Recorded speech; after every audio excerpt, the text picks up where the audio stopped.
আসসালামু আলাইকুম। হ্যালো সবাই, আজ আমি আপনাদের নিয়ে যাচ্ছি ইতালির এক সুন্দর খালে, যেখানে আমরা দেখতে যাচ্ছি অ্যাকোরিয়াম মাছ।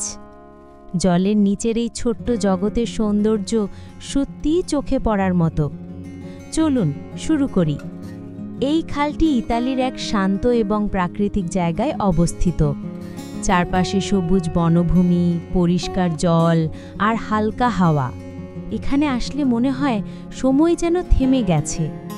এখানকার পরিবেশ মাছ ও অন্যান্য জলজ প্রাণীদের জন্য একেবারে উপযুক্ত। দেখুন কত সুন্দর এই অ্যাকোরিয়াম মাছগুলো, বিভিন্ন রঙের, বিভিন্ন আকৃতির। কখনো তারা ধীরে ধীরে ভেসে যায়, আবার কখনো ঝলমল করে আলোয় প্রতিফলিত হয়। সত্যিই এক চমৎকার দৃশ্য। আমি চেষ্টা করছি যতটা সম্ভব কাছ থেকে দেখার, যেন আপনাদেরও অভিজ্ঞতা পৌঁছতে পারে।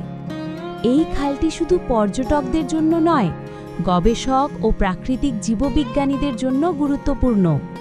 এখানে অ্যাকোরিয়াম মাছ এবং অন্যান্য জলজ প্রাণীদের জন্য নিরাপদ পরিবেশ বজায় রাখা হয়। এছাড়া আমি লক্ষ্য করেছি স্থানীয় মানুষরাও এখানে এসে মাছ দেখার আনন্দ নেন। সত্যি এটা এক প্রাকৃতিক উদ্যানের মতো। আজকের এই যাত্রা সত্যি অসাধারণ ছিল। ইতালির খালে অ্যাকোরিয়াম নাচ দেখার অভিজ্ঞতা আমার জন্য খুবই স্মরণীয়। আশা করি আপনাদেরও ভিডিওটি উপভোগ্য হয়েছে। যদি পছন্দ হয় লাইক, শেয়ার আর সাবস্ক্রাইব করতে ভুলবেন না কিন্তু। সবাই ভালো থাকবেন। আসসালামু আলাইকুম।